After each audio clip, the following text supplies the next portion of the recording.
तो नाज़रीन वो कहते हैं ना कि वो आया, उसने फ़तह किया और वो छा गया। ये तमाम तर कौल इमरान खान पर पूरा उतरता है, क्योंकि जो रियासती फस्तायत बरबरीत इस निज़ाम ने इमरान खान के ख़िलाफ़ की, इसके बावजूद इमरान खान हमेशा उभर कर सामने आया और इस निज़ाम को चारों शाने चित होकर गिराया, इसको शिकस्त फाल से दो चार किया। ऐसे में इंतखाबात थे पंजाब बार के, जहाँ ILF हिस्सा ले रही थी और ऐसी उम्मीद ज़ाहिर की जा रही थी कि हुकूमत जो है वो अपनी सारी ताकत लगाएगी, अपना पैसा लगाएगी, सरकारी वसाइल लगाएगी, PTI को हराएगी। लेकिन PTI ने जो है वो इनकलाब बर्पा कर दिया है। हुकूमत इस्लामाबाद और रावलपिंडी की अपनी नशस्तें वो भी नहीं बचा पाई है और इस मौके पर इनकलाबी मनाजिर पिंडी इस्लामाबाद में देखे जा रहे हैं, जहाँ ILF ने PTI के वकला ने अपनी जो सीटें हैं वो जीत ली हैं, क्लीन स्वीप किया है और हुकूमत को अबरतनाक शिकस्त से दो चार कर दिया है। ऐसे में इमरान खान का बोलबाला है, इमरान खान के नारे हैं और अब ये निज़ाम समझ ले, देख ले कि इमरान खान को जितना झुकाएगा, इमरान खान उतनी ही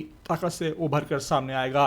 क्या खूब ये मनाजिर रात गए सामने आए हैं, जहाँ इस्लामाबाद पिंडी की सीटें जीतने के बाद वकला ने ज़बरदस्त वहाँ पर जश्न मनाया है। इमरान खान के नारों से इलाका गूंजता दिखाई दिया है और इस मौके पर तमाम तर वकला परजोश हैं कि वो इमरान खान की रिहाई के लिए अब एक तहरीक चलाएंगे और इमरान खान की रिहाई में कलीदी किरदार अदा करते नजर आएंगे।